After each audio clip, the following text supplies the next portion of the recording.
தேற்றுவது போல் ஒருவனை அவன் தாய் தேற்றுவது போல் நான் உங்களை தேற்றுவேன். நீங்கள் எருசலேமிலே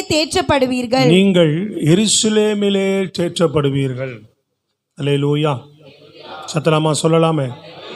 ஒருவனை அவன் தாய் தேற்றுவது போல அவர் நம்மை தேற்றுகிறார். Price the lord. அல்லேலூயா. தேவனுடைய அன்பின் பிரதிபலிப்பை நாம் அதில் பார்க்கிறோம். ஒரு தாய் தன்னுடைய பிள்ளைகளை எவ்வளமாக தேற்றுகிறதோ அவ்வளவாக தேவன் நான் உங்களை தேற்றுவேன் அப்படின்னு சொல்லுகிறார். அதே போல உபாகம் புஸ்தகத்தில் 1ஆம் அதிகாரம் 33வது வசனம் எடுத்து வாசிங்க. உபாகம் புஸ்தகம் 1ஆம் அதிகாரம் 33வது வசனம். எல்லாரும் செய்திக்குள்ள உங்கள் கவனங்களை திருப்பிக் கொள்ளுங்க. இரவில் அக்கினியிலும் பகலில் மேகத்திலும் உங்களுக்கு முன் சென்றாரே. 31. ஒரு மனிதன் தன் பிள்ளையை சுமந்து கொண்டு போவது போல நீங்கள் இவ்விடத்திற்கு வருகிற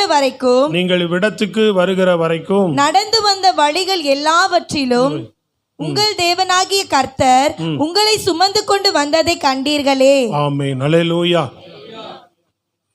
ஒரு மனிதன் தன் பிள்ளைகளை, வசனத்தை பாத்தியா என்ன போட்டிருக்கு? ஒரு மனிதன் தன் பிள்ளையை, அதாவது ஒரு தகப்பன் தன் பிள்ளையை சுமந்து கொண்டு போவது போல நீங்கள் இவ்விடத்திற்கு வரும் வரைக்கும் தேவனாகிய கர்த்தர் என்ன பண்ணினார்? உங்களை சுமந்து வந்ததை கண்டீர்களே அப்படின்னு போட்டிருக்கு. ஆண்டவர் என்ன பண்ணார்? நம்மளை சுமந்து வந்தார். அல்லேலூயா. தாயை போல தேற்றுகிறாராம், தகப்பனை போல சுமக்கிறார் நம்மை. அல்லேலூயா. அடுத்து இன்னொரு வசனம் வாசிங்க. அதே உபாகம் புஸ்தகம் 32 11 12 வாசிங்க பார்ப்போம். 32. கழுகு தன் கூட்டை கலைத்து தன் குஞ்சுகளின் மேல் அசைவாடி தன் செட்டைகளை விரித்து அவைகளை எடுத்து அவைகளை தன் செட்டையின் மேல் சுமந்து கொண்டு போகிறது போல கர்த்தர் ஒருவரே அவனை வழி நடத்தினார், அந்நிய தேவன் அவரோடு இருந்ததில்லை. அல்லேலூயா. கழுகு தன் குஞ்சுகளை என்ன பண்ணுமா? செட்டைகளின் மேலே சுமந்து, தன் குஞ்சுகளை என்ன பண்ணும்?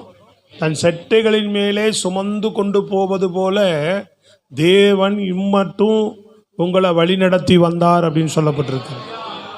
நீங்கள் அதில் ஒரு வசனத்தையும் கேட்கணும். தேவன் எவ்வளமாக நம்ம மேலே அன்பு வைக்கிறார், அந்த அன்பினுடைய ஆழம் பவுல் சொல்லுகிறார். அவருடைய அன்பினுடைய ஆழ அகல உயரங்களை நீங்கள் என்ன செய்யுங்க? அறிவிக்கெட்டாத அந்த அன்பை நீங்கள் அறிய வேண்டும் என்று விரும்புகிறேன்றார். எபேசியரில் எடுத்து வாசிக்க பார்ப்போம். அதை எபேசி புஸ்தகத்தில் 3ஆம் அதிகாரத்தில் 19. சகல பரிசுத்தவான்களோடு கூட கிறிஸ்துவினுடைய அன்பின் அகலமும் நீளமும் ஆழமும் உயரமும் இன்னதென்று உணர்ந்து. கரெக்டா வை, நீங்களே கவனிச்சு கரெக்டா வைக்கலாமே. போயிட்டு நான் மைக்கில் பிரசங்கம் பண்ணும்போது சொல்லிட்டே இருக்க முடியுமா தம்பி? நீங்க எப்படி வைக்கணும் அப்படின்னு பார்த்து லெவலா கரெக்டா வைங்களேன். நின்று சவுண்ட் எவ்வளவு லெவலா வைக்கணும் அப்படின்னு பார்த்து வாசிங்க. சகல பரிசுத்தவான்களோடு கூட கிறிஸ்துவினுடைய அன்பின் அகலமும் நீளமும் ஆழமும் அறிவிக்கெட்டாத அந்த அன்பை. அல்லேலூயா. 19 சொல்லப்படுது அறிவிக்கெட்டாத அன்பு. எப்படிப்பட்ட அன்பு? தேவனுடைய அன்பு எப்படிப்பட்ட அன்பு? நம்ம அறிவு கெட்டாத அன்பா, புத்தி கெட்டாத அன்பு. ஸ்தோத்திரம். அல்லேலூயா. அப்ப தேவன் நல்லா யோசிச்சு பாருங்க. நம்மளே நம்ம யோசிக்கணும், நினைக்கணும். அவ்வளவு சர்வ வல்லமையுள்ள கர்த்தர் என்ன நேசிக்கிறதுக்கு, என்ன ஒரு தாயை போல ஒரு தகப்பனை போல என்னை நேசிக்கிறதுக்கு, என்னை வழி நடத்துகிறதுக்கு, என்னோடு பேசுகிறதற்கு. புரியுதுங்களா? நான் எவ்வளவு தகுதியற்றவர்கள், நம்ம அந்த அளவுக்கு அவருக்கு நிகரான ஒரு தகுதி இருக்கா அப்படின்னு சொல்லி யோசிச்சு பார்க்கணும். ஆனால் அவர் தகுதியெல்லாம் நம்மகிட்ட எதிர்பார்க்காம அவர் என்ன பண்ணுறாராம்? நம்ம மேலே அந்த அன்பை அவர் பொழிகிறார். இந்த அன்பை அவர் நமக்கு பாராட்டுகிறாராம். சொல்றது புரியுதா உங்களுக்கு? வாழ்க்கையில் எவ்வளவு நம்ம மனிதனுடைய வாழ்க்கையை நீங்கள் நினைச்சு பார்க்கும்போது நம்முடைய வாழ்க்கையே நம்ம நினைச்சு பார்க்கணும். ஸ்தோத்திரம். நிதானிக்கணும் நம்ம வாழ்க்கையினுடைய குணங்கள், நம்ம வாழ்க்கையினுடைய முறைகள், செயல்பாடு. நம்ம நினைப்பதற்கும் அதான் சொல்லப்படும். அவர் நம்மை நினைப்பதற்கும் அவர் நம்மை விசாரிப்பதற்கும் நாம் எம்மாத்திரம் என்று சொல்லப்பட்டிருக்கிறது. மனிதனை நீ நினைக்கிறதுக்கும் மனுபுத்திரனை நீ விசாரிக்கிறதற்கும், புரியுதுங்களா உங்களுக்கு? தேவன் நம்மை நினைக்கிறதுக்கும் அவரை நம்ம மேல ஒரு கவனம் செலுத்தி நமக்காக வந்து அவர் அன்பு கூர்ந்து, புரியுதுங்களா? என்ன சொல்லப்படுது? உலகத்திலே தன் ஒரே பேரான குமாரனை கொடுத்து உலகத்திலே இவ்வளவாய் அன்பு கூர்ந்தார்னு சொல்லப்பட்டிருக்கிறது. புரியுதா? நம்மளுக்கு ஜீவனை கொடுப்பதற்கு, நம்மளை மீட்டெடுப்பதற்கு, நம்மை ரட்சிப்பதற்கு, நம்மை பரிசுத்தப்படுத்துவதற்கு சொல்றது வேணுங்க. சார்பு பேஸ் கொஞ்சம் கம்மி. நம்ம எம்மாத்திரம் அப்படின்னு வேதவசனம் கேட்கிறது. விளங்குதாங்க? கவனிக்கிறீங்களா இல்லையா? ஆனால் நம்ம இந்த அறிவுக்குள்ள எல்லாம் போகிறதே இல்லை. இதை பற்றிலாம் நம்ம திங்க் பண்ணுறதே இல்லை. நம்மளை ஏதோ நம்ம பெருசாக நினச்சிக்கிட்டு வாழ்கிறோம் இல்லையா? முதல் நம்மை நாம் அறிந்தாதான் உலகத்திலே சொல்கிறான் உன்னை நீ அறிந்து கொள் அப்படின்னு சொல்கிறான். புரியுதுங்களா? நம்மளை முதல்ல நாம் யார் அப்படின்ற ஒரு அறிவு நமக்கு வந்தாதான், நம்மளை ஏதோ பெருசாக நினச்சிக்கிட்டு நம்ம ஏதோ ஒரு உலகத்துக்குள்ளே நம்ம வாழ்ந்துக்கிட்டு இருந்தோம்னு சொன்னால் அதுதான் சத்துரு நம்மளை ஏமாற்றுவது, வஞ்சிப்பது. எப்பவுமே பிசாசு சொல்லி கொடுக்கறது அப்படிதான். நீ ரொம்ப பெரிய ஆள்னு சொல்லி கொடுத்துட்டே இருப்பான். அல்லேலூயா. உன்னை போல வருமா, உன்னை போல சொல்லி சொல்லியே என்ன பண்ணிடுவான்? உன்னை கொண்டு போய் எங்காவது சாத்துறதான் அவனுடைய வேலை. அல்லேலூயா. சொல்லுங்களேன் நல்லா சத்தமா. நம்ம வேதத்தில் எவ்வளோ ஆதாரங்கள் இருக்கு. உன்னை பெரியவனாக, பெரிய பில்டப்பா நம்மளை எப்பவுமே அவன் காமிச்சிக்கிட்டே இருப்பான். சில பேரெல்லாம் அப்படி உங்களுக்கு பின்னாடி இருந்து, ஐயோ அவர் அப்படிங்க, இவர் இப்படி, ஐயோ அவர்கிட்ட பேச முடியாதுங்க, அவன் எவனோ சொல்லிட்டு போறான். நம்ம எப்படி இருக்கணும்னு நம்மளை நினைச்சு நம்ம வாழ்க்கையை நம்ம சரிப்படுத்தி கொள்வது நல்லது, நம்மை நிதானித்து பார்ப்பது நல்லது. அதனால மனிதனாகிய நம்மை அவங்களுக்கு தான் விளங்கும். இதெல்லாம் நான் சொல்லுகிற சத்தியம் நம்ம அப்படிப்பட்டவர்களுக்கு விளங்கும். நம்மளை நிதானிக்கிறவர்களுக்கு விளங்கும். நான் யாரு நினைக்கிறவங்களுக்கு விளங்கும் இல்லையா? நம்மளை பற்றி தெளிவான ஒரு அறிவு நமக்கு இருந்தாதான் தேவனை பற்றி நமக்கு சரியான விளக்கமே நமக்கு கிடைக்கும். அப்ப ஆண்டவருடைய பாதத்தில் பிரியமானவர்களே, அவருடைய நம்மை விசாரிக்கிறதுக்கு, அவர் நம்மை நினைக்கிறதுக்கு, இவ்வளவு தூரம் நடத்தி வந்ததற்கு, உன் மேல கரிசனை வைப்பதற்கு சொல்றது விளங்குதா உங்களுக்கு? அப்போ அந்த அன்பை நம்ம நினைக்கிறோம், அதான் முக்கியம். அறிவு கெட்டாத அன்புன்னு சொல்லப்படுது. இதை நீங்க அறிந்து கொள்ளணும் அப்படின்னு பவுல் விண்ணப்பம் பண்றார் சபைக்கு. தேவனுடைய அந்த அறிவு கெட்டாத அன்பை நீங்க புரிய மாட்டேங்குது உங்களுக்கு, நீங்க விளங்கி கொள்ளல. திருச்சபைக்கு தான் எழுதுகிறார் இதை. தேவனுடைய அறிவு கெட்டாத அந்த அன்பை நீங்க என்ன செய்யல, நீங்க புரிந்து கொள்ளாம இருக்கிறீங்க அப்படின்றார். சபையே நம்ம புரிந்து கொள்ளுகிறவர்களாக இருக்கணும். அந்த அறிவு கெட்டாத தேவனுடைய அந்த அன்பு, இயேசுவனுடைய அன்பை சொல்றது புரியுதுங்களா உங்களுக்கு? அப்ப அந்த அன்பை நம்ம முழுவதுமாக அறிந்து அந்த அன்புக்கு நம்ம வாழ்க்கையை அர்ப்பணித்தவர்களாக, அந்த அன்பு கூறுகிற தெய்வத்துக்கு நாமும் எப்படி அன்பு கூர்ந்து வாழ்கிறோம், அவர் அதான் எதிர்பார்க்கிறார். நம்ம மேல வைக்கிற அன்பு, நம்ம மேல வைக்கிற அந்த நேசம், அவர் நம்மகிட்ட என்ன எதிர்பார்க்கிறார்? அவர் அதே அன்பை, அதே நேசத்தை கொஞ்சம் சார்பு கம்மி பண்ண சோத்திரம். அல்லேலூயா. Praise the lord. நல்லவர். அதே அன்பை, அதே நேசத்தை தேவன் என்ன செய்கிறார்? நம்மிடத்திலும் அவர் எதிர்பார்க்கிறார். Praise the lord. அல்லேலூயா. நம்ம காட்டுகிற அன்பு, தேவன் நம்ம மேல காட்டுகிற அந்த நேசம், நம்ம மேலேயும் அதை திருப்பி அவர் என்ன செய்கிறார்? சொல்லுங்க, எதிர்பார்க்கிறார். நம்மகிட்ட அந்த அன்பு இருக்கா? நம்மகிட்ட அந்த நேசம் இருக்கா? நம்மகிட்ட உண்மையான தேவன் மேல நம்ம பிரியம் வைக்கிறோமா? ஆனா அநேக நேரங்கள்ல நம்ம அதுக்கு பொதுவாக ஆண்டவர் பாராட்டுகிற அன்பு ஒரு மாதிரியானது. நம்ம ஆண்டவர்கிட்ட எப்படி வரோம்? அன்போடு வரோமா அப்படின்னா இல்ல, தேவையோட தான் வரோம். எப்பவுமே தேவை இருந்துகிட்டே தான் இருக்கு. உனக்கு தேவை இல்லாத இருக்கா? சொல்லுங்க. எதுக்காகவே நம்ம ஆண்டவரை தேடிக்கிட்டே இருக்கிறோம்? தேவைக்காகவே தேடிக்கிட்டு இருப்போம். பிரச்சனை இல்லாத இருக்குதா? நீயே வம்பு வழியே ஏதாவது பிரச்சனையை நம்ம வாங்கி வச்சுக்குவோம். பிரச்சனைய நம்ம விட்டுறோமா? ஹலோ, எல்லாரும் கவனம் இருக்காங்க? இப்பவே ஒரு மாதிரி போகுது கண்ணு நிறைய பேருக்கு. சோத்திரம். அல்லேலூயா. கவனிக்கிறீங்களா செய்திய? ஹலோ, நல்லா கையை உயர்த்தி ஒரு அலையிலே சொல்லுங்க பாப்போம். சத்தமான ஒரு அல்லேலூயா. Praise the Lord. அப்போ நல்லா கவனிங்க. திருச்சபை இதை அறிந்து கொள்ளணும். தேவ பிள்ளைகள் நாம் அறிந்து கொள்ள வேண்டும். தேவன் நம்ம மேல அன்பு கூறுகிறார், தேவன் நம்மை நேசிக்கிறார், தேவன் நம்ம மேல பிரியமாய் இருக்கிறார். அல்லேலூயா. தேவன் நம்மை என்ன செய்கிறார்? அந்த அளவற்ற அன்பினாலே நம்மை தன்னுடைய ஜீவனை கொடுத்து மீட்டார், தன் குமாரனையே கொடுத்து நம்மை மீட்கிறார். அவர் நம்மை விசாரிக்கிறார், நம்மை நினைக்கிறார், நம்மை தேடி வருகிறார். ஹலோ, அல்லேலூயா சொல்லுங்க. நாளைக்கு அவரோடு கூட எப்பொழுதுமே வைத்துக் கொள்வதற்காக உன்னை தெரிந்து கொண்டிருக்கிறார். ஒன்னு யோசிச்சு பாருங்க. பிரைஸ் எல்லாம். அப்போ உண்மையாகவே நம்ம அந்த அன்பை புரிந்து கொண்டாதான், அந்த அன்பை நேசித்தாதான் நம்ம அந்த அன்பில மாத்திரம் நம்ம நிலைச்சிருப்போம். அந்த அன்புக்காக மாத்திரம் ஏங்கி வர ஆரம்பிப்போம்.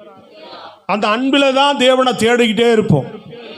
நம்ம என்ன பண்றோம்னு கேட்டீங்கன்னா, ஆண்டவர்கிட்ட இருக்கிற தேவைகள் ஆண்டவர் தான் செய்வாரா, ஏதாவது சோம் கொடுப்பாரா, என் பிரச்சனையை தீர்ப்பாரா, இதே தான் டெய்லியும் தேடுறோம். இதே எண்ணம் தான் வருது இல்லையா? தேடலைன்னா, இன்னைக்கு சபைக்கு வரலைன்னா ஆண்டவர் தண்டிச்சிருவாரோன்னு இன்னொரு பக்கம் என்ன தேடுறோம்? பயத்தோடு தேடுறோம். ஒரு பக்கம் தேவையோடு தேவைக்காக ஆண்டவரை தேடுறது தப்பில்லை, நம்ம தேவை அவர்கிட்ட தான் சொல்லணும். ஆனால் அதுக்காகவே தேடுறதுன்றது சொல்றது புரியுதுங்களா? தேவையை நம்ம அவர்கிட்ட தான் சொல்லணும். அவர் தான் நமக்கு நம் தேவைகளை எல்லாம் சந்திக்கிறவர், நம்ம பிரச்சனையை மாற்றுவர் அவர் தான். ஆனால் பிரச்சனை இதெல்லாம் ஒரு பக்கம், தேவைகள் இருக்கும் எப்போவுமே, பிரச்சனைகள் ஒரு பக்கம் எப்போவுமே இருந்துக்கிட்டு இருக்கும். ஆனால் அது ரெண்டையும் கடந்து நம்ம உண்மையான அன்போடு நேசத்தோடு அவரை தேடிக்கிட்டே இருந்து நம்ம தேவைகள் வரும்போது சொல்லலாம், நம்ம பிரச்சனைகள் வரும்போது சொல்லலாம். ஆனால் மற்ற நேரங்களில் நம்ம எப்போவுமே தேவனுடைய அன்புக்குள்ளேயே இருக்கிறவர்களாக இருக்கணும். தேவைகளிலும் அன்பு இருக்கணும், தேவைகள் சந்திக்கப்பட்டாலும் அன்பில் இருக்கணும், பிரச்சனை நேரத்திலே அன்பில் இருக்கணும், பிரச்சனை தீர்ந்தாலும் தேவனுடைய அன்புக்குள்ள இருக்கணும். கையை உயர்த்தி ஒரு அல்லேலூயா சொல்லுங்கப்பா. அப்போ இயேசுவின் மேல் உள்ள அன்பு இப்படி இருக்கா?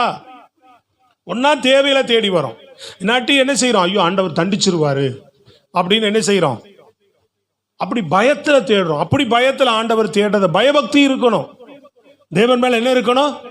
வாயை திறந்து சத்தமா, ரோசிரோ கொஞ்சம் உள்ள வாங்க பாப்பா, அப்படி உள்ள வாங்க, இது மறைக்குது வாங்க, அப்படி உள்ள அந்த ரோல் லேசம் தள்ளுங்க பாப்பா. பிரைஸ்ல என்ன இருக்கணும்? சத்தமா சொல்லுங்க, என்ன இருக்கணும்? பயபக்தி ஆண்டவர் மேல நமக்கு கட்டாயம் இருக்கணும். சத்தமா ஒரு அலையிலே சொல்லுங்க, பலமா ஒரு அலையிலூயா. ஆமா, பயபக்தி என்ன செய்யணும்? கண்டிப்பா ஆண்டவர் மேல இருக்கணும் பிரியமானவர்கள். ஆனா இந்த பயம் எப்படி இருக்கக்கூடாது? தண்டிச்சிருவாரோ, நம்ம சபைக்கு போடலாம், நமக்கு ஏதாவது பிரச்சனை வந்துருமோ, நம்ம ஆசீர்வதிக்கப்படாமல் போயிடுவோமோ, ஏதாவது நடந்துருமோ அப்படின்னு காலையில் எழுந்திரிச்சு ஜெபிப்பதோ, சமூகத்துக்கு வருவதோ அப்படி இல்லை. காலையில் எழுந்திரிச்சு ஜெபிக்கணும். உண்மைதான், நம்ம அவரோடு இல்லைன்னா நம்ம என்ன பண்ணப்படுவோம்? ஒரு நாள் தண்டிக்கப்படுவோம் இல்லையா? தேவ சமூகத்தை தேடலாம், இதுக்கெல்லாம் தண்டனைகள் உண்டு. ஆனால் அதையே நினைச்சு பயந்து பயந்து அந்த பயத்துக்காக தேடுகிறவர்களாக இருக்கக்கூடாது. இந்த அறிவு வெளிச்சம் எங்க கிடைக்குன்னா, நீங்க தேவன் உண்மையான அன்பை வெளிப்படுத்தி கொள்ளும் போதுதான் உங்களுக்கு கிடைக்கும். சொல்றது புரியுதுங்களா? சில பேர்கிட்ட போறோம், ஒருத்தரை புரிஞ்சுக்கல வச்சுக்க, சரி என்ன பண்றது, அவன் போகலைன்னா ஏதாவது சொல்லுவான், ஏதாவது இது பண்ணுவாங்க அப்படின்னு கடமைக்காக ஒருத்தர் போய் உட்காந்தா அவங்க மனசு அவரோட ஒட்டுமா பாருங்க. சரிப்பா சரிப்பா சொல்லுப்பா சரி சரி அப்படின்னு என்ன பண்ணுவோம்? இப்போ கூட நீங்கள் ஒரு கடமைக்காக வந்திருந்தா இங்கே சொல்லப்படுகிற வார்த்தை எதுவுமே நமக்கு ஒட்டாது இல்லையா? கடமைக்காக வர்றது. இஸ்ரவேலர்லாம் அப்படி கடமைக்காக ஆண்டவரை போய் பலி செலுத்திட்டு வரணும். காணிக்க போடணுமா காணிக்க போட்டு வரணும். பண்டிகை நாளுக்கு போகணுமா பண்டிகை நாளுக்கு போயிட்டு வருவோம். கற்பனைகள் என்ன கட்டளைகள் என்ன வாசிப்பாங்க, கேட்டுக்குவாங்க, அவ்வளோதான். இதெல்லாம் செய்யணுமா அதெல்லாம் செய்யணுமா, முடிஞ்ச வரைக்கும் செய்வோம். முடியலன்னா அதுக்கு குறை என்ன, அதுக்கு பண்ண தப்புக்கு பிரயாச்சித்து என்ன, பலி செலுத்தணுமா பலி செலுத்துறோம், காணி கொடுக்கணுமா காணி கொடுத்துறோம். இப்படித்தான் வாழ்ந்தார்கள் ஒழிய, இந்த தேவன் எதற்கு இதை முறைமைகளை வைத்தார் என்று அவரோடு கூட இணைவதற்கு, அன்பு பாராட்டுவதற்கு, நேசிப்பதற்கு, பலி செலுத்த வரும்போதும் சரி, தேவனை ஆலயத்தில் தேடி வரும்போதும் சரி, அன்பு செலுத்துவதற்கு, தேவனோடு இணைவதற்கு தான் கர்த்தர் என்ன பண்ணினார்? அவர்களோடு உறவாடுவதற்கு தான் இந்த காரியங்களை ஏற்படுத்தி கொடுத்தா. அவங்கள்ட்ட இருக்கிற குறைகளோ தவறுகளோ இருந்தால் என்ன பண்ண முடியாது? நான் அவரோடு உறவாட முடியாது. அதனால அவர்களுக்கு இந்த வழிமுறைகளை ஏற்படுத்தி அவர்களோடு அவர்கள் என்னோடு உறவாடவும் நான் அவர்களோடு உறவாடவும். கவனிக்கிறீங்களாமா ப்ளீஸ்? நான் அவர்களோடு உறவாடவும் அவர்கள் என்னோடு உறவாடும் வழிகளை ஏற்படுத்தி கொடுக்கிறார். இப்படி நடந்தீங்கன்னா நான் உன்னோடு உறவாட முடியும்ப்பா, இப்படிப்பட்ட உங்கள்கிட்ட குற்றங்கள் இருந்தால் ஒரு பலிகளினாலே ஒரு காணிக்கைகளினாலே எங்களிடத்தில் சேர்ந்தா நான் இன்னொரு உறவாட முடியும். சொல்றது புரியுதுங்களா? இப்ப சபை கூடி வரோம் எதுக்கு? தேவனை ஆராதித்து தேவன் நம்மோடு உறவாட. இந்த நேரத்தில் சபை முழு சபையோடு உறவாட தேவன் விரும்புகிறார். சொல்றது விளங்குதாங்க? தேவன் என்ன செய்கிறார்? நம்ம முழு சபையோடும் எல்லாரோடும் நம்மை பார்க்கவும் நம்மோடு உறவாடவும் ஆண்டவர் விரும்புகிறார். நாம் அவரோடு உறவாடவும் அவரோடு பேசுவதற்கும் அவர் சத்தத்தை கேட்பதற்கும் தான் நம்ம இங்க ஆவலோடு ஓடி வரவர்களா இருக்கணும். இந்த எண்ணத்தை, இந்த இருதயத்தை நம் மனதில் வளர்த்து கொள்ளுகிறவர்களாக இருக்க வேண்டும்.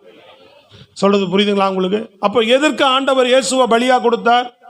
தூரமா இருக்கிறாங்க, கிட்டி சேருவதற்கு. புரியுதா? உங்கள்கிட்ட உங்க மேல இருக்கிற பாவம் மன்னிச்சு நான் என்ன பண்றேன்? என் குமாரனுடைய ரத்தத்தினால உங்களை மன்னிச்சு உங்களை அருகாமையில சேர்த்துக்கிறேன். உங்களுக்கு பாவ மன்னிப்பு நிச்சயத்தை கொடுத்துருக்கிறேன். இதை இயேசு என் குமாரன் உங்களுக்கு கொடுத்துருக்கிறான்ற நீ அறிவை அடைந்து என் கிட்ட வாழ்றார். இயேசு என் அருகில வாழ்றார், என் அன்புக்குள்ள வாழ்றார்.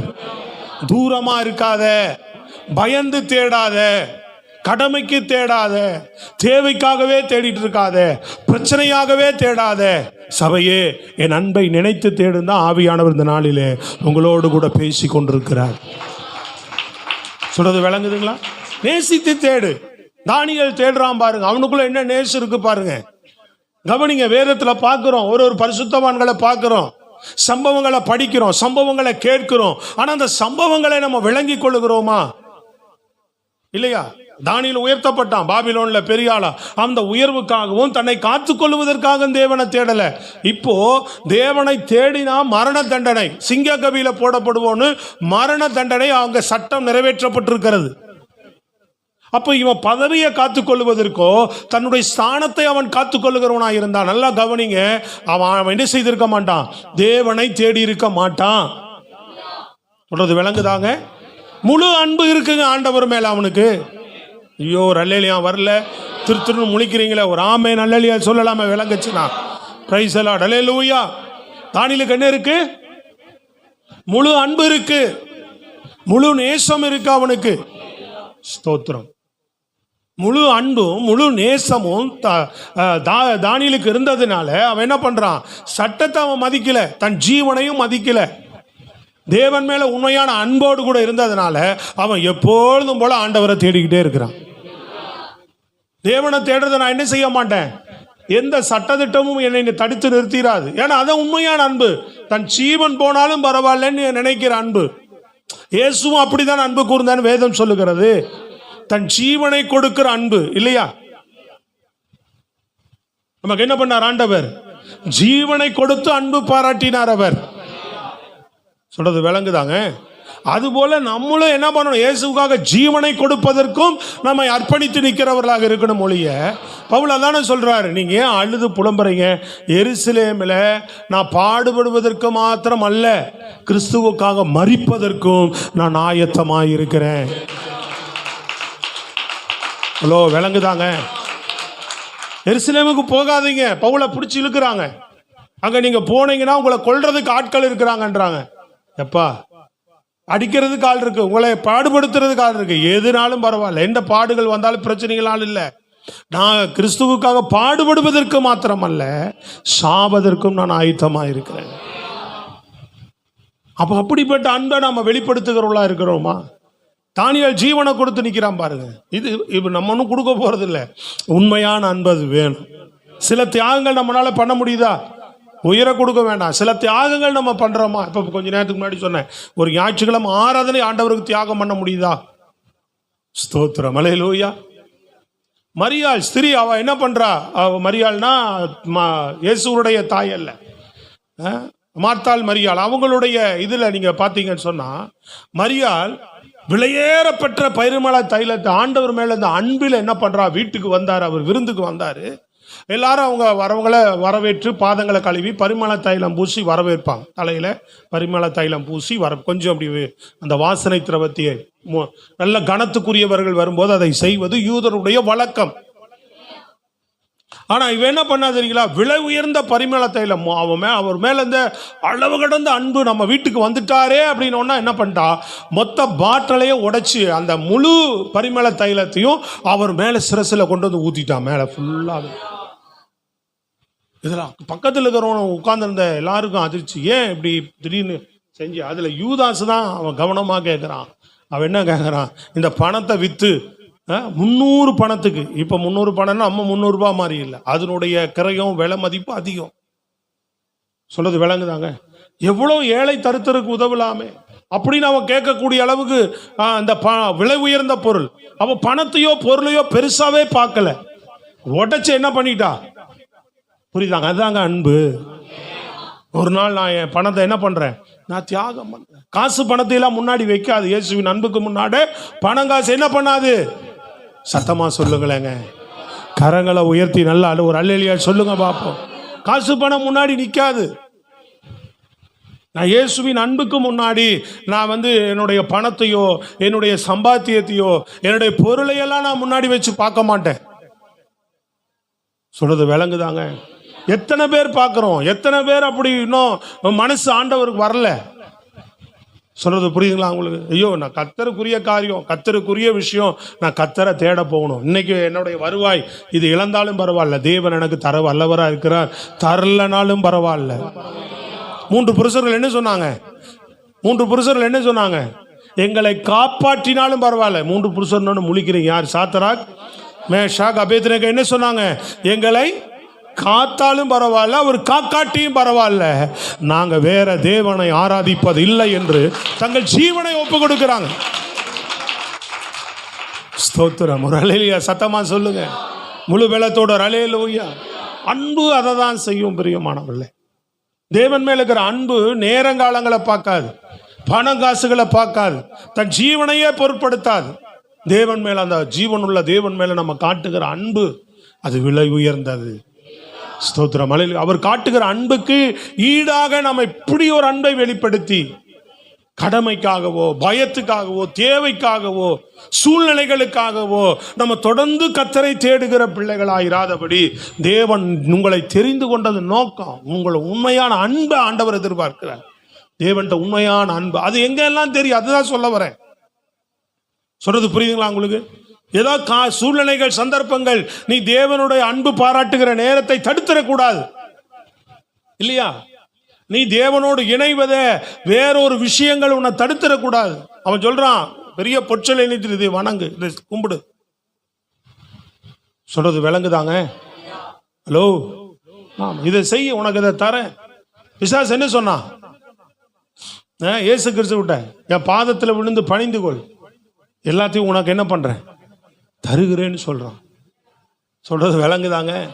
சோத்திரம். பிசாசு நான் அதை தரேன் இதை தரேன் அப்படின்னா நம்ம என்ன பண்ணக்கூடாது? பணத்துக்காக, காசுக்காக, பொருள்களுக்காக என்ன செய்யக்கூடாது? இயேசுவினுடைய அன்பு எனக்கு பெருசு. இந்த பணம் காசு என் வாழ்க்கையில வந்தாலோ, பாவம் என் வாழ்க்கையில வந்துட்டாலோ, இயேசு என்னை விட்டு போயிடுவாரே, எனக்கு இயேசு தான் தேவை, எனக்கு இது முக்கியம் இல்லைன்னு சொல்லி நிற்கிறவர்களாக இருக்கணும். ஆண்டவருக்காக, கர்த்தருக்காக நிற்கிறவர்களாக இருக்கணும். கர்த்தருடைய அன்பில நிற்கிறவர்களாக இருக்கணும். அதை பரலோகம் பார்க்கக்கூடிய. ஸ்தோத்திரம். அல்லேலூயா. எந்த காரியத்துக்கும் நம்ம சமரசம் பண்ணுகிறவர்களாக இருக்கக்கூடாது. தேவனுடைய அன்பை கொண்டு போய் என்ன பண்ணக்கூடாது? ஆண்டவர் மன்னிச்சுக்குவார். ஆண்டவருக்கு எல்லாம் தெரியும். ஆண்டவருக்கு தெரியாமையா இருக்கு? எல்லாம் தெரியதான் செய்யுது. நமக்கும் தெரியல, என்ன தெரியும், என்ன செய்யணும் என்ன செய்யக்கூடாதுன்னு தெரியணும்ல.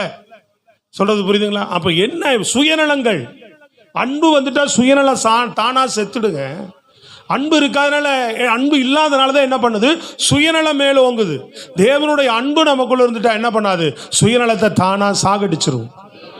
சகை வரான், ஆண்டவரை நேசித்து அவரை பார்க்கணும்னு ஆசையா ஓடி வந்தான். அப்ப உண்மையா ஓடி வந்திருக்கிறான் பாருங்க, உண்மையா தேடி வந்திருக்கிறான் பாருங்க. நீங்க உண்மையா தேடுனீங்கன்னா உங்க வாழ்க்கையில, இப்போ ஒருத்தர் வராங்க, உண்மை வராங்க, சில பேர்லாம் சபைக்கு வராங்க, வந்துட்டே இருக்கிறாங்க. ஒரு சில பேரை, ஒரு அம்மா 2 வருஷமா வந்துட்டு இருக்குது, ஞானஸ்தானம் எடுத்துக்கிறீங்கம்மா அப்படின்னு கேட்டா பின்வாங்குறாங்க. அப்ப என்ன வரல? இன்னும் உண்மையான அன்பு வரல. ஞானஸ்தானம் ஏதோ பயப்படுறாங்க, ஏதோ நினைக்கிறாங்க. இல்ல, என் ஆண்டவரை நேசிக்கிறவர் என்னெல்லாம் சொல்றாரு அதுக்கெல்லாம் நான் கீழ்ப்படுகிறேன், என்னை ஒப்பு கொடுக்கிறேன் அப்படின்றதுக்கு என்ன பண்ண மாட்டாங்க? தங்கள் வாழ்வை தேவனுடைய அன்புக்கு தங்களை ஒப்பு. அவர் சொன்னாராங்க, அவர் செய்திருக்கிறார். இயேசுவே ஞானஸ்தானம் எடுத்திருக்கிறார் அப்படின்னு சொன்னா கூட அவர் எடுத்துட்டு போட்டோம். நான் கொஞ்ச நாள் அவர் எடுக்கிறதுனா எடுத்துட்டு போட்டோம். யாரு? ஹலோ, விளங்குச்சா இல்லையா? இயேசு எடுக்கிறதுனா அவரு எடுத்துட்டு போட்டோம். சோத்திரம். ஏம்மா இயேசுவே ஞானஸ்தானம் எடுத்தாருமா, அப்போ நம்மளும் எடுக்கணுங்க தம்பி, நம்மளும் எடுக்கணும். ஐயா நம்மளும் எடுக்கணும்னா என்ன பண்ணுறாங்க? இருக்கட்டும் அவர் எடுக்கட்டும், நான் கொஞ்சம் எடுத்துக்கிறேன். என்னென்ன காரணம்லாம் சொல்கிறாங்க தெரியுங்களா சில பேர்? ஒரு அம்மா என்ன சொல்லுது, நான் அதுக்கெல்லாம் ஞானஸ்தானம் கொடுக்க மாட்டேன்னு சொல்லிட்டேன். சோத்திரம். அல்லேலூயா. இந்த கல்யாணம் பண்ணிக்கிறேன்னு சொல்லி வந்து ஞானஸ்தானம் எடுக்கக்கூடாது. உண்மையான அன்பு இருந்தாதான், கிறிஸ்துவின் மேலே அன்பு இருந்தாதான் என்ன பண்ணணும்? ஆமா, நீ சொல்ல வேண்டியதை சொல்லிடுவேன். நீ அதுக்காக வந்தீங்கன்னா தண்டனை உனக்கு தான், நான் ஒன்றும் பண்ண முடியாது. நான் அதுக்காக தரமாட்டேன்னு சொல்றேன். நான் அதுக்காக எடுக்கல. இயேசுவின் மேல உண்மையான அன்பு, எனக்காக ஜீவனை கொடுத்து மதித்தாருன்னு அதுக்காக வர்றதுனா வா அப்படின்னு தான் நான் சத்தியத்தை சொல்றேன். அது உண்மையான அன்புல ஆமா அப்படின்னு சொல்லி வந்தா உனக்கு ஆசீர்வாதம். நீ இல்லை இதுக்காக சுயநலமாவே ஒரு காரியத்துக்காக தான் நீ வரேன்னா அது உண்மையான அன்பு கிடையாது. அதனால பிரயோஜனம் கிடையாது. நான் சத்தியத்தை சொல்லிட்டு தான் எல்லாருக்கும் செய்யறேன். உங்க ரத்த பலிக்கு நீங்கள் ஆயிடுறேன், யாரா இருந்தாலும் சரிதான். சொல்லுங்க ஒரு அல்லேலூயா. கரங்களை வைத்து ஒரு அல்லேலூயா. ஒரு அம்மா, என் வீட்டுக்காரர் இறந்துட்டாரு, என் பிள்ளைகளுக்கெல்லாம் என்ன, வீட்டுக்காருக்கு பிள்ளைகளுக்கு வேலை கிடைக்கணும், இல்லாட்டி எனக்கு பென்ஷன் வரணும், இது வந்துட்டோன்னு நான் ஞானஸ்தானம் எடுத்துக்கிறேன். ஏமா பென்ஷன் வர்றதுக்கும் உன் பிள்ளைய கவர்மெண்ட்ல வேலை சேர்த்துறதுக்கும் இயேசு உனக்கு சிலுவையில் மறைச்சதுக்கு என்னம்மா சம்பந்தம்? அப்ப என்ன இருக்கு? ஏதோ தேவையை மையப்படுத்தி ஞானஸ்தானத்துக்கு வராங்க. தேவையை மையப்படுத்தி இல்லைங்க. சொல்லுங்க அல்லேலூயா. இயேசு எனக்கு ஜீவன் கொடுத்தார், சுகம் கொடுத்தார், நன்மை கொடுத்தார், விடுதலை கொடுத்தார். இவரே இனிமேல் என் தெய்வம்னா நான் என் வாழ்க்கையை அவருக்கு ஒப்பு கொடுக்கிறேன். அவரை நான் நேசிக்கிறேங்க. என்னை நேசித்தவரை நான் நேசிக்கிறேன். அவர் என்ன சொல்றாரோ நான் கீழ்ப்படுகிறேங்க. ஒரு அல்லேலூயா சொல்லுங்களேன் சத்தம். கரங்களை வைத்து ஒரு அல்லேலூயா சொல்லு. இப்படி கண்ணு முன்னு தெரியாம கீழ்ப்படிவான். ஆனா உலகம் பைத்தியம் அடைவேன் அப்படிமா. அதான் சொல்லு, சிலுவையின் உபதேசம் கெட்டு போறளவுக்கு பைத்தியம் பற்றி கொண்டு இருக்கிற எனக்கோ அது தேவனுடைய பலம் என்று வேதம் சொல்லுகிறது. அது உலக பார்வை என்ன பார்க்கும், இவன் பைத்தியம் ஆடாய்வன், இவங்க லூஸ் ஆயிவங்க, இவன் இப்படி வாழ்றான், கண்ணை மூடிட்டு ஏசு ஏசுன்ட்டே இருக்கிறான் எப்போ பார்த்தாலும் அப்படின்னு. இப்போ தெரியாது அவர்களுக்கு. அல்ல, ஒரு நாள் வரும், நீ சொன்ன இயேசு உன்னை கனப்படுத்தி நிறுத்தும் போது தெரியும், உன்னை உயர்த்தி நிறுத்தும் போது தெரியும். அல்லேலூயா. அவர்கள் வெட்கப்படவும் தலை நிமிர்ந்து நிற்கவும் ஒரு நாள் செய்வார் கர்த்தர். சோத்திரம். ஒரு அல்லேலூயா சொல்லுங்க பார்ப்போம். கரங்களை உயர்த்தி அசைத்து அல்லேலூயா. கவனிக்கிறீங்களா எல்லாரும்? ஆமென். அல்லேலூயா. அப்போ என்ன, ஏதோ காரணம் வர்றாங்க. இன்னொரு அம்மா, என்ன 75 வயசு ஆயிடுச்சு வீட்டுக்கார், அவர் தொலைஞ்சு போய் 5 வருஷம் ஆச்சு. அவர் எங்கேயோ காணா போக்கிருச்சு. அந்த அம்மா எங்கேயோ கொண்டு போய் விட்டு வச்சு எங்கே போயிட்டாரு, என்ன வந்தாருன்னே தெரியல. அவர் வருவார், வந்து நானும் அவரும் ஞானஸ்தானம் எடுப்போம். இது நல்லா இருக்க. ஆண்டவர் கூட வந்துடுவார். உங்கள் வீட்டுக்கார் எங்கேருந்து வருவார் தெரியும். ஏன்னா அவர் போகும்போதே மனநிலை சரியில்லாமல் காணா போய் 5 வருஷம் ஆச்சு. போகும்போதே 75 வயசு. சோத்திரம். அல்லேலூயா. சொல்றது விளங்குதாங்க? அல்லேலூயா. சில பேர் சொல்லுவாங்க, அவரை நான் அடக்கம் பண்ணிட்டு வந்து அப்புறமா என்ன பண்ணுறேன். ஒருத்தர் இருக்கிறார் சாக வேண்டியது, அவர் செத்ததுக்கு அப்புறம் நான் வந்து அப்புறம் ஞானஸ்தானம் என்னென்னமோ பயப்படுறாங்க, போகக்கூடாது, இங்கே போகக்கூடாது. சாது இயேசுவின் மேலே அன்பு இருக்கா? அவர் கீழ்ப்படுகிறியா சத்தியத்துக்கு? அல்லேலூயா. பாவத்துக்கு மறித்து நீதிக்கு பிழைக்க நான் விரும்புகிறேன். அல்லேலூயா சொல்லுங்க பார்ப்போம். சத்தமாக நல்ல கரங்களை உயர்த்து. அதுக்கெல்லாம் நம்ம தேவன் மேலே அன்பு இருந்தால் அதெல்லாம் யோசிச்சுட்டே இருக்க மாட்டோம். ஒன்று நம்ம ஏதோ சம்பந்தம் இல்லாமல் பேச மாட்டோம். ஊழியர்களாகி நாங்கள் இதெல்லாம் களத்தில் சந்திக்கிறவளோ பார்க்குறோம். ஆனாலும் பொறுமையாக ஏன் சில காரியங்கள்லாம் உங்களுக்கு அந்த அன்பை, ஆண்டவரும் அப்படி தான் இருக்கிறார் தெரியுங்களா? நம்ம இவ்வளோ பேசினாலும் அதான் சொல்கிறோம், இவ்வளோ பேசினாலும் நம்மளை ஏன் தேடி வரார்? நம்ம இப்படியெல்லாம் மதியனமாக புரியாமல் நம்ம எதோ சொல்கிறோம். ஞானஸ்தானத்துக்கு பல விளக்கங்கள் சொல்கிறோம் இல்லையா? தேவனை தேடுறதுக்கு பல விளக்கங்கள் சொல்கிறோம். சர்ச்சுக்கு வரலைன்னா பல விளக்கங்கள் சொல்கிறோம். காலையில் ஜெபிக்காததுக்கு பல விளக்கங்கள் சொல்கிறோம். ஸ்பெஷல் கூட்டத்துக்கு ஏதாவது வரலைன்னா பல விளக்கங்கள் சொல்கிறோம். இதெல்லாம் கடந்து மறந்து ஆண்டவர் நம்ம நினைக்கிறார், ஆசீர்வதிக்கிறார், கிருபை பாராட்டுகிறார். என்ன தெரியுங்களா? ஒரு நாள் இந்த பிள்ளை என் அன்பை விளங்கி கொள்ளும். ஏன்னா தேவனுடைய அன்பு சுத்தமானது, உண்மையானது, கரை இல்லாதது, பிழை இல்லாதது. இந்த அன்பை என் பிள்ளை என்ன பண்ணோம்? அப்படி கரைதிரை பிழையற்ற அன்பு, சுயநலமற்ற அன்பு, இயேசுவின் அன்பு. சத்தமா சொல்லுங்களேன். அதனால ஒரு நாள் என் பிள்ளை அறியும் அப்படின்னு அவர் தன்னுடைய அன்பை நமக்கு தெரிந்து கொள்ளப்பட்ட பிள்ளைகளுக்கு என்னதான் பண்ணிட்டு இருக்கிறார்? நம்ம பிள்ளைக்கு பாராட்டுறது இல்லை. என் பிள்ளை அன்பை தெரியல, ஆனா ஒரு நாள் தெரிஞ்சுக்குவான் அவன். அப்படின்னு சொல்லி என்ன பண்ண மாட்டான். நம்ம பெத்த பிள்ளைகளுக்கு சரீர பிரகாரமா இருக்கிற ஒரு தகப்பனே இப்படி செய்தார். அதனாலதான் ஆண்டவர் சொல்றாரு, உன் பிள்ளை என்ன அப்பத்தை கேட்டா கள்ள கொடுப்பானா? ஏண்டா பொல்லாதவர்களாகிய நீங்கள், எப்படி சொல்றாரு பார்த்தீங்களா? ஏண்டா பொல்லாத பையில நீயே இப்படி செய்தா? உன் பிள்ளை அப்பம் கேட்டா அப்பம் கொடுக்குற, பிஸ்கெட் கேட்டா பிஸ்கெட் கொடுக்குற, இட்லி கேட்டா இட்லி. உனக்கே இவ்வளவு தெரியுனா உன்னை படைச்ச சிருஷ்டிகர்த்தர் உன் தகப்பன் நான் தான். உனக்கு அதை விட நான் பெஸ்டா செய்ய முடியும்ன்ற சொல்லுங்களேன். அதை விட நான் பெஸ்டா உனக்கு செய்ய முடியும், அதை விட உனக்கு நான் சிறப்பானது உன்னை கொடுக்க முடியும்ன்றார். அதான் பார்த்தா தாய் தேற்றுவதை விட தகப்பன் சுமப்பதை விட. அல்லேலூயா. அது எரேமியால சொல்ல, அநாகதி சிநேகத்தால் உங்களை சிநேகித்தேன். பாட்டு பாடணும்ல, காருண்யத்தினால் உன்னை இழுத்து கொண்டேன். சிநேகித்தேன், அநாதி சிநேகம் அப்படின்றார். உன்னை நான் சிநேகித்தேன் அப்படின்றார். சொல்லுங்க, சபை என்ன பண்றார்? ஆண்டவர் சிநேகிக்கிறார், அன்பு பாராட்டுகிறார். உன் மேல எந்த ஒரு இதுவும் அவர்கிட்ட இது கிடையாது. கட்டாயப்படுத்தி அன்பை உன்கிட்ட வாங்கவே மாட்டார். அன்பினாலே நீ கீழ்ப்படிக்கணும். அன்புக்கு அன்பு தான் அடிமைன்னு சொல்லுவாங்க இல்லையா? நீ அன்பினால தான் எல்லாமே அவர்கிட்ட வரணும்னு ஆண்டவர் விரும்புகிறார் உங்கள்கிட்ட. Praise the lord. அல்லேலூயா. கட்டாயமாக ஆண்டவர் எதுவுமே உன்னை செய்ய சொல்லவே மாட்டார். நீ இதை செஞ்சு தான் ஆகணும் அப்படின்னு சொல்ல மாட்டார். அன்பில் தான் எல்லாமே செய்யணும். 6வது காலேஜ் ஜெபம் அன்பு. சபை கூடி வருகிறது அன்பு, தேவன் மேல உள்ள அன்புல. நம்ம கர்த்தருக்கு விதைக்கிற காணிக்கைகளோ தசம பாகங்களோ எதுவுமே எப்படிப்பட்ட இதுல விதைக்கிறோம்? அன்புல தான். ஊழியம் செய்யறது தேவன் மேல உள்ள அன்புல. சொல்லுங்கள் அல்லேலூயா. புதிய ஏற்பாடு அப்படிதான். பழைய ஏற்பாடு கூட கட்டளை செஞ்சுதான் ஆகணும்னு இருக்கு. ஸ்தோத்திரம் அல்லேலூயா. பழைய ஏற்பாடு அப்படி இல்லை, எல்லாம் அன்புல தான் நீ செய்யணும். அதுதான் உனக்கு ஒரு பெரிய பிளெஸிங். அன்பு இருந்தா செஞ்சிருவோம். அன்பு இல்லாதனால தான் என்ன செய்ய மாட்டோம், நிறைய விஷயங்களை வர மாட்டேது. உனக்கு எப்போ அன்பு வருதோ அப்போ செய். ஆண்டவர் அது வரைக்கும் காத்திருப்பார். ஏதாவது ஒரு சபை ஊழியர் அதை கட்டாயப்படுத்தி உங்கள்கிட்ட வாங்கறதுக்கோ, உங்கள்கிட்ட ஊழியம் செய்யறதுக்கோ, உனக்கு ஞானஸ்தானம் கொடுக்கறதுக்கோ, உனக்கு வேற ஏதாவது செய்யறதுக்கோ முயற்சி பண்ணுவாங்கன்னா அது ஆசீர்வாதம் கிடையாது, சாபம். சொல்லலாம் வேணாம், ஐயா அம்மா இப்படி இருக்கக்கூடாது, ஞானஸ்தானத்துக்குள்ள ஒப்பு கொடுக்கணும் அப்படின்னு சொல்லலாம். இப்படி இருக்கக்கூடாது, உங்களுக்கு வரும் வருமானத்தில் மனப்பூர்வமாக கர்த்தருக்கு விதைக்கணும், இப்படி இருக்கக்கூடாது. உங்களுக்கு கிடைக்கக்கூடிய நேரத்தில் கர்த்தருக்காக என்ன செய்யணும்? ஊழியம் செய்யணும். ஏதாவது ஒரு ஊழியத்தை நம்ம செய்யணும். எல்லாரையும் ஆசாரியர்களும் ராஜாக்களும் ஆக்கி இருக்கிறார் ஆண்டவர். சொல்லுங்களேன், எல்லாரையும் என்ன பண்ணியிருக்கிறார் ஆண்டவர்? அந்த அபிஷேகத்தை வைத்திருக்கிறார். எல்லாரும் ஆண்டவருக்காக ஏதாவது ஒரு ஊழியம் செய்யணும், சுவிசேஷ ஊழியமாவது செய்யணும். சோத்திரம் அல்லேலூயா. சொல்லுங்க, சுவிசேஷம் அறிவிக்கிறீங்களா எல்லாருக்கும்? அல்லேலூயா. சொல்லணும். ஒன்று சத்தம் வரமாட்டேங்குது. நண்பர்களுக்கு தெரிஞ்சவர்களுக்கு இயேசுவின் அன்பை சொல்றீங்களா? என்ன கையே வரல மேல, சொல்றீங்களா இல்லையா? செய்யணும், கட்டாயமா செய்யணும். அது என் மேல விழுந்த கடமை. சொல்லலைன்னா எனக்கு ஐயோன்னு போட்டிருக்கு. சுவிசேஷத்தை அறிவிக்கணும் நீங்க எல்லாருக்கும். உன் தம்பியை கேட்டா இது வரைக்கும் நான் சுவிசேஷம் அறிவிச்சதே இல்லை யாரும். அடப்பாவி, 20 வருஷமா சர்ச்சுக்கு 15 வருஷத்துக்கு மேல வந்து ஒருத்தருக்கும் சுவிசேஷமே சொன்னது இல்லையா? சுவிசேஷம் இயேசு நல்லவர்னு யாருக்குமே சொல்லலையா அது வரைக்கும்? நீ போய் மன்னிப்பு கேளு ஆண்டவர்கிட்ட அப்படின்னு சொன்னேன். சோத்திரம் அல்லேலூயா. தப்பு, இது பெரிய பாவம். நீ ஆர்டியுமே இயேசுவின் அன்பை, இயேசு நல்லவர், அவர் ரட்சிக்கிறார், ஆண்டவருக்கு நீங்க உங்க வாழ்க்கையை ஒப்பு கொடுங்கன்னு என்ன செய்யணும்? நீ யாராவது ஒருவருக்காக சொல்லி இருக்கணும். சோத்திரம். ஒரு நாளைக்கு ஒருத்தருக்காவது சொல்லணும்னு சொல்லப்படுது. 15 வருஷமா யாருக்குமே சொல்லலை. ஏன் வந்து உங்களை இயேசு நேசிக்கிறார், இயேசு அன்பு கூறாரு, ஏன் வீடு வீடா வந்து சொல்றோம்? இதை சொல்லணும். இயேசுவின் அன்பு எனக்காட்டு அவருடைய அன்பு தெய்வத்தை நம்ம என்ன பண்ணணும்? எல்லாருக்கும் அந்த அன்பு தெய்வத்தை நம்ம வெளிப்படுத்தணும். உலகம் அறியாம இருக்கு, அந்த அன்பின் நேசரை அறியாம இருக்கு, அந்த அன்பின் தெய்வத்தை அறியாம இருக்கு. அதுக்குதான் ஆண்டவர் சொல்ல சொன்னதுதான் நம்ம சொல்லிக்கிட்டு இருக்கிறோம். கரங்களை வைத்து சொல்லுங்க பார்ப்போம். சத்தமா நல்லா உயர்த்தி, முழு பலமாவே வரமாட்டேங்குது.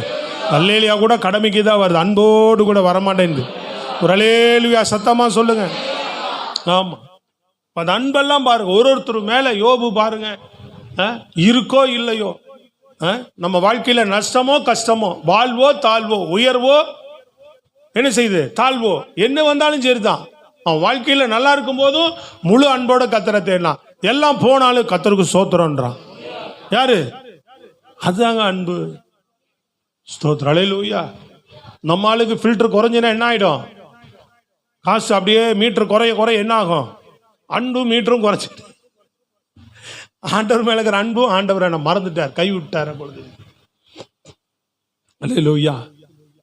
அப்பவும் சொல்லணும், இன்னும் நேசிப்பேன், இன்னும் துதிப்பேன் உம்மை ஆண்டவரே. ஐயா உயர்த்தி நல்லா சொல்லுங்க, இன்னும் துதிப்பேன், இன்னும் உம்மை நேசிப்பேன் ஆண்டவரே. பணமோ பொருளோக்காக அல்ல ஆண்டவரே, உண்மையான அன்பை நான் உங்கள் மேலே வச்சிருக்கிறேன். எனக்கு இன்னது தேவை நீங்கள் அறிஞ்சிருக்கிறீங்க, பரமபிதா அறிஞ்சிருக்கிறீங்க, எனக்கு வேண்டியதை நீங்கள் தருவீங்க. அல்லேலூயா சொல்லுங்க பார்ப்போம். தேவைகளை அவர்கிட்ட சொல்லிடலாம். அன்பிலிருந்து நம்ம ஒரு நாள் குறையவே கூடாது. அந்த அன்பிலிருந்து நம்ம ஒரு நாள் இறங்கவே கூடாது. எந்த சூழ்நிலைகள் நம்ம வாழ்க்கையில் ஏற்ற தாழ்வுகள் வந்துக்கிட்டே இருக்கும். ரோமர் புஸ்தகத்தில் பவுல் இன்னும் விவரமாய் சொல்லுகிறார், எடுத்து வாசிங்க. ரோமர் 9ஆம் அதிகாரத்தில் 38, 39 வசனம் வாசிங்க பார்ப்போம்.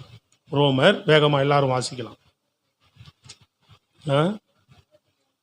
33 இதோ இடறுதலுக்கான கல்லையும் இல்ல 8 ரோமர் 8ல் 38, 39.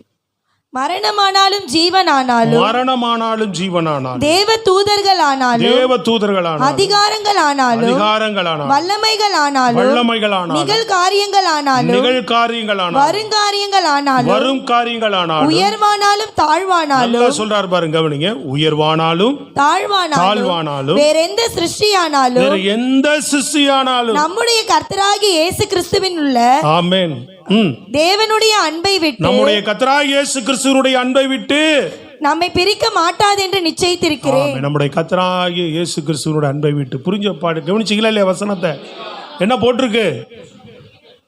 உயர்வானாலும் தாழ்வானாலும் எதுவோ என் வாழ்க்கையில வந்துட்டு போட்டோம், எது என்னுடைய அன்பை விட்டு பிரிக்காது? கிறிஸ்து இயேசுவின் மேல உள்ள அன்பை விட்டு என்னை பிரிக்காது என்று நான் நிச்சயத்திருக்கிறேன். என்ன சொல்றாரு? நிச்சயத்திருக்கிறேன்டார். ஒரு நிச்சயம் நமக்குள்ள இருக்காங்க. எதுவுமே தேவனுடைய அன்பை விட்டு பிரிக்க முடியாது, நமக்குள்ள நிச்சயம் இருக்கணும். அல்லேலூயா. அன்பு இருக்குன்னா அன்பை எப்படியெல்லாம் தேவன்கிட்ட வெளிப்படுத்துறோம், எப்படியெல்லாம் நம்ம வெளிக்காட்டி இருக்கிறோம், எப்படியெல்லாம் நம்ம தேடுறோம், அதுதான் அன்பு இல்லையா? காலையில் எழுந்திரிச்சோன்னா அன்பு வெளிப்படுத்துறோம். முதல் அன்பு அவருக்கு தான். ஸ்தோத்திரம். அல்லேலூயா சொல்லுங்க. அல்லேலூயா. ஆமா, எல்லா விதத்திலும் அந்த ஸ்திரீ தன் பணமோ பொருளோ எதையும் முன்வைக்காம அன்பை வெளிப்படுத்துற. சகை வரான், உண்மையா தேடி வந்தான். இயேசு வந்தார். அல்லேலூயா. கிட்ட வந்தார். அவன் வந்தான், பாவியாவிய மனுஷன்ட்ட போறான் சொல்றான். உண்மையா தேடி வந்தனால சொல்றான். யார்கிட்டையெல்லாம் அநியாயம். அப்ப என்ன பண்ணிருக்கணும் அவன்? கவனிக்கிறீங்களா சத்தியத்தை? அவன் என்ன செய்திருக்கணும்? உண்மையான அன்போடு அவன் வரலன்னா சரி விட்டுருங்கப்பா நான் போறேன்னு சொல்லியிருக்கலாம்ல. அவன் உண்மையான அன்போடு வந்தனால யாரிடத்தெல்லாம் அநியாயமாக நான் வாங்கியிருக்கிறேனோ அதையெல்லாம் நான் திருப்பி கொடுத்துட்றேன். எனக்கு இயேசு தேவை. ஒரு அல்லேலூயா சொல்லுங்களேன். என்னை தேடி வந்து வா உன் வீட்டுக்கு போகலான்னு சொல்லிட்டாரு. ஸ்தோத்திரம். அல்லேலூயா. நான் சும்மா வேடிக்கை பார்க்க வந்தேன், எத்தனை பேரை விட்டு என்ன தேடி வந்துட்டாரு. உலகத்தில் எத்தனை பேரை விட்டு உன்னை தேடி வந்தாரு. அந்த தெய்வத்தை நீ மறக்கலாமா?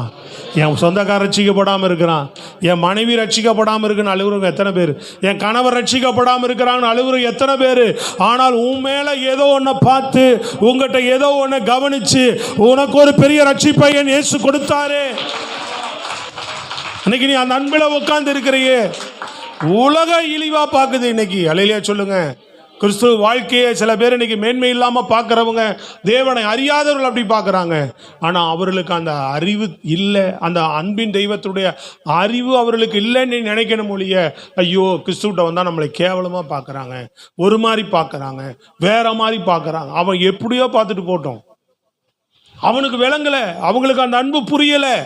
இயேசு தனக்காக ஜீவனை கொடுத்தத அந்த அன்பை அவர்கள் இன்னும் அறியலை. இந்த அன்பின் அறிவு எனக்கு உண்டாயிருக்கிறது. நீ உறுதியா நின்னா உன்னை ஏளனமா பார்க்கறவன் உன்கிட்டயே வந்து ஒரு நாள் முட்டி போடுவான், எனக்கு ஜெபம் பண்ணுங்க. உன்னை ஏளனமா பார்க்கறவன் மத்தியில நீ எதையும் பார்க்காம அன்பு கூர்ந்து தேடுனா ஒரு நாள் கர்த்தர் உன் தலையை அவர்களுக்கு முன்பாக உயர்த்தியே தீர்வார். அது நடந்தே தீரும். விளங்குதாங்க? புரியுதாங்க? ஹலோ சத்தமா ஒரு அல்லேலூயா. பிரைஸ் எல்லாம். சங்கீத புஸ்தகத்தில் சங்கீதக்காரன் பாருங்க சில காரியங்களை அந்த அன்பை பற்றி அவன் பேசும்போது சங்கீதம் 139 எடுத்துக்கொள்ளுங்க. வேகமாக 1-2 காரியங்களை பார்த்து ஜெபிப்போம். 139 எடுத்துக்கொள்ளுங்க. 1, 2, 3 வாசிங்க பார்ப்போம். கர்த்தாவே, நீர் என்னை ஆராய்ந்து அறிந்திருக்கிறீர். என் உட்காருதலையும் என் எழுந்திருக்குதலையும் நீர் அறிந்திருக்கிறீர். என் நினைவுகளை தூரத்திலிருந்து அறிகிறீர். நான் நடந்தாலும் படுத்திருந்தாலும் என்னை சூழ்ந்திருக்கிறீர். என் வழிகள் எல்லாம் உமக்கு தெரியும். அங்க பாருங்க, அவர் சொல்றாரு அறிந்திருக்கிறீர். நல்லா கவனிங்க, என்னை அறிந்திருக்கிறீர். ஹலோ, ஒண்ணுமே சத்தமே வரணும். என்ன சொல்றான்?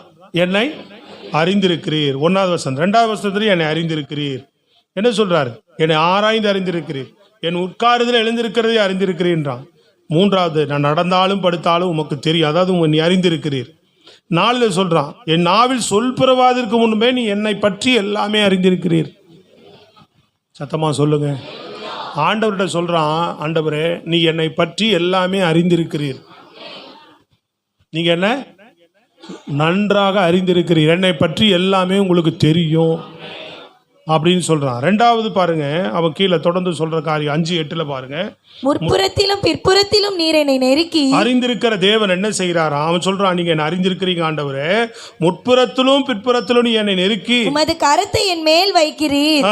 இந்த அறிவு எனக்கு மிகுந்த ஆச்சரியம். புரியுதா உங்களுக்கு? அறிந்திருக்கிறாருன்னா புரியுதா? நீ யாரு, நம்ம எப்படிப்பட்ட ஆளு, நம்ம என்ன யோசிக்கிறோம், நம்ம என்ன செய்கிறோம், நம்ம இனிமேல் என்ன செய்வோன்றதெல்லாம் அவருக்கு தெரியும். இஸ்ரவேல் ஜனங்கள் கானான் தேசத்துக்கு போகிறதுக்கு முன்னாடி சொன்னார், இவங்க போய் என்னென்னலாம் பண்ணுவாங்கன்னு எனக்கு தெரியும். அதனால் இவர்களை குறித்து ஒரு பாடல் எழுதி மோசே இவர்கள் வாயில் எப்பொழுது இருக்கும்படி அந்த பாடல்களை பாடி வை அப்படின்ட்டு போனார். கடைசியா சொல்லுங்களேன், விளங்குதாங்க? நம்ம அவருக்கு எல்லாமே தெரியும். நீ நான் என்னத்துக்கு, உன் இருதயத்தில் என்ன இருக்குது, உள்ளத்தில் என்ன இருக்குது, நீ எப்படிப்பட்ட ஆள் அது தெரியும். நீ உன் தேவைகள் என்ன தெரியும், உன் பிரச்சனை என்ன தெரியும். பிதா அறிந்திருக்கிறாரா? நீ ஜெபிக்கிறதுக்கு முன்னாடியே உனக்கு எல்லாம் அறிந்திருக்கிறாருன்னா அதான் காரணம். எல்லாமே என்ன செய்யும் அவருக்கு, எல்லா விஷயம் அவருக்கு தெரியும்ன்றான். அவன் சொல்றான், முற்புறத்திலும் முற்புறத்திலும் என்ன பண்றீங்க, நெருக்கி கரத்தை என் மேல வைக்கிறீர். இந்த அறிவு எனக்கு மிகுந்த ஆச்சரியமும் எனக்கு எட்டாத உயரமா இருக்கு. அறிவு இதை நினைக்கும் போது ஆச்சரியமா இருக்கு. என்னை விடமான்றீங்க. முன்னாடி போனாலும் கையை வைக்கிறீங்க, பின்னாடி போனாலும் என் மேல கரத்தை வைக்கிறீங்க. ஹலோ, விளங்குதாங்க? இந்த அறிவு இது நினைச்சா எனக்கு ஆச்சரியமா இருக்குன்றான் தாவீது. நினைச்சா எப்படி இருக்கு? எனக்கு ஆச்சரியமா இருக்கு. உம்முடைய ஆவிக்கு மறைவா எங்க போவேன், உம்முடைய சமூகத்தை விட்டு நான் எங்கே ஓடுவேன். ஸ்தோத்திரம், அல்லேலூயா. ஏன்னா நான் வானத்துக்கு போனாலும் நீர் அங்கேயும் இருப்பீரப்பா. நான் பாதாளத்துல படுக்கை போட்டாலும் அங்கேயும் இருப்பீர். எங்க போனாலும் நீ இருக்கிறீங்க ஆண்டவரே. உமக்கு மறைவாக நான் எங்க போவேன்? சத்தியத்தை கவனிச்சு கேட்டு கை தட்டுறீங்களா? அல்லேலூயா. நான் எங்க போனாலும் ஒரு அல்லேலூயா சத்தமே வரலையே. நான் எங்க போனாலும் அங்க இருக்கிறீங்க ஆண்டவரே அப்படின்றான். அடுத்து பாருங்க, 16வது வசனத்துல சொல்லுகிறார், வாசிங்க. என் கருவை உம்முடைய கண்கள் கண்டது. என் கருவை உம்முடைய கண்கள். எவ்வளவு அழகா சொல்றான் பாருங்க. ஆண்டவரை பற்றி அவனுக்குள்ள இருக்கிற வெளிச்சம் இப்படி நமக்கு இருக்கணும். ஹலோ, நான் முதல்ல சொன்ன தெரியுமா, நம்மை பற்றி அறிஞ்சிருக்கணும், நம்மளை பற்றி நம்ம யாருன்னு தெரிஞ்சிருக்கணும் சொன்னா இல்லையா? அதை தான் தாவீது வெளிப்படுத்துறான். என்னை பற்றி நீங்க அறிந்திருக்கிறீங்க, நான் எங்க போனாலும் என்னோடு இருக்கிறீங்க, என்னை விடமான்றீங்க. இது எனக்கு ஆச்சரியமா இருக்கு. வானத்துக்கு போனாலும் இருக்கிறீங்க, பூமி பாதாளத்தில் போனாலும் இருக்கிறீங்க நீங்க அப்படின்னு சொல்லிட்டு சொல்றான். என் கருவையே உடைய கண்கள் கண்டதாண்டவரே. எப்படி? என் கருவை உம்முடைய கண்கள் கண்டது. என் அவயங்களில் ஒன்றாகிலுமே இல்லாத போதும் அவைகள் அனைத்தும் அவைகள் உருவேற்படும் நாட்களும் உமது புஸ்தகத்தில் எழுதியிருந்தது. எல்லாமே உங்க புஸ்தகத்துல என்ன, என்னுடைய கரு உருவாறதுக்கு முன்னாடியே என்ன பற்றி டீட்டெயில் உங்க புஸ்தகத்துல இருக்குன்றான். கருவுடைய அவயங்கள் உருவாதா அப்படின்னா எப்படி சொல்ல வராம பாரு. உலக தோற்றத்துக்கு முன்னே நம்மை அறிந்திருக்கிறார் அவர். உலகமெல்லாம் படைக்கிறதுக்கு முன்னாடியே, வானம் பூமி உண்டாகிறதுக்கு முன்னாடியே இந்த நாளில் இவன் பிறக்க போறான்றது உன்னை பற்றி டீட்டெயில் அவர்கிட்ட இருக்கு. சத்தமாக தான் ஒரு அல்லேலூயா சொல்லு. Praise the lord. அல்லேலூயா. அவரை எப்படி பார்க்குறான் பாருங்க. அவன் கடைசியாக இதெல்லாம் சொல்லிட்டு என்ன சொல்ல வரான்றதா ரொம்ப முக்கியம். 23, 24 சொல்றான் பாருங்க. தேவனே என்னை ஆராய்ந்து பாரும். நான் வாசிக்கும் போது கூடவா சோத்திரம், என்ன ஆராய்ந்து பாரும். அப்புறம் என் இருதயத்தை அறிந்து கொள்ளும். என்னை சோதிங்க, என் சிந்தனையெல்லாம் அறிந்து கொள்ளுங்க. என் இருதயத்தை அறிந்து கொள்ளுங்க சோதித்து. என் சிந்தனையெல்லாம் அறிஞ்சுக்குங்கன்றான். நம்ம சொல்லவுமா தேவன்ட்ட, என் இருதயத்தை நீங்க ஆராய்ந்து அறியுங்க ஆண்டவரே. சோத்திரம் சொல்லுங்க. நம்ம போய் ஆராயும் போதே நான் ஆண்டவருக்கு எல்லாம் உண்மையாக இருக்கிறேன், என்னை அறிந்து கொள்ளும் அப்படிமோ. எனக்கு தெரியாத ஆண்டவரே, நான் எப்படிப்பட்டவள்னு உங்களுக்கு எனக்கு ஐயோ வரத்த வருதா இல்லையா? புரியுதாங்க? கவனிக்கிறீங்களாங்க? எல்லாரும் வெளியில போயிட்டீங்களா? எல்லாரும் சிந்தனை வெளியில போயிடுச்சா? அதுக்குள்ள சொல்லுங்களேன் எல்லாரும் கவனமா சத்தமா ஒரு அல்லேலூயா சொல்லு. என்ன சொல்றாரு? என் இருதயத்தை நீங்க ஆராய்ந்து சொல்லுங்க அப்படின்ட்டு கீழே சொல்றாரு பாருங்க. கீழே என்ன சொல்றாரு? வேதனை உண்டாக்குற வழி ஏதாவது இருந்தா என்ன பண்ணுங்க, அதெல்லாம் என்கிட்ட எடுத்து போட்டு உமக்கு பிரியமான வழியில் நடத்துங்க. கையை தட்டி சொல்லுங்களேன். நம்ம போய் நிற்கும் போது எப்படிதான் நிற்கிறோம்? நான் எல்லாம் பர்ஃபெக்ட், அல்லேலூயா. புரியுதா இல்லையா? விளங்க மாட்டேங்குது. நம்ம என்ன பண்றோம்? போய் நிற்கும் போதே என்ன எப்படி சொல்லுவேன், நான் எப்படி நீ எப்படின்றத அவர் தான் நிதானிக்கணும். அவருக்கு முன்பாக எல்லாரும் கணக்கு ஒப்புவிக்கிறவர்களாக இருக்கிறோம். எல்லாரும் அவருக்கு முன்பாக கணக்கு ஒப்புவிக்க வேண்டும். அதனால அவன் எப்படி தாவீது எப்படி சொல்றான் பாருங்க. அதனாலதான் தேவன் அவனை பார்த்து என் இருதயத்துக்கு பிரியமானவன் சொன்னார். எப்படி சொன்னார் பார்த்தீங்களா? அவனை பார்த்து அப்படி நம்மளை பார்த்து அவர் சாட்சி சொல்லணும். நான் பர்ஃபெக்டா நம்ம சொல்லக்கூடாது, அவர் சொல்லணும். என் நீதியுள்ள நியாயாதிபதி அவர் சொல்லணும் என்ன பர்ஃபெக்ட்னு. சோத்திரம். போய் நிற்கும் போது என்ன நிற்கணும்? கையை உயர்த்தி, ஆண்டவரே என் இருதயத்தை சொல்லுங்களேங்க, ஆராய்ந்து பாருங்க. பார்த்து தப்பு உங்களுக்கு பிரியமில்லாத ஏதாவது இருந்தா, ஹலோ இதுதாங்க உண்மையான அன்பு. உங்களுக்கு பிரியமில்லாத ஏதாவது எங்கிட்ட இருந்தா இதை கொஞ்சம் சரிப்படுத்தி உமக்கு பிரியமான வழியில் என்ன நடத்துங்க. அது இன்னும் பின்பகுதியில் 46 சொல்லுவார் பாருங்க.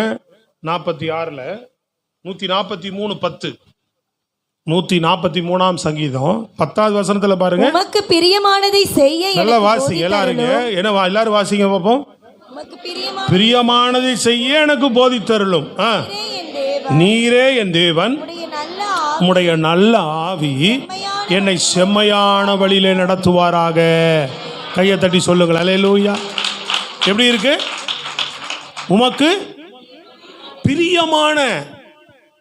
உமக்கு பிரியமானதை செய்ய எனக்கு போதிங்க. சொல்லுங்களேங்க. அப்பாட்ட போய் நீங்க அப்படி சொல்லி பாருங்க. இதுதான் உண்மையான அன்பு.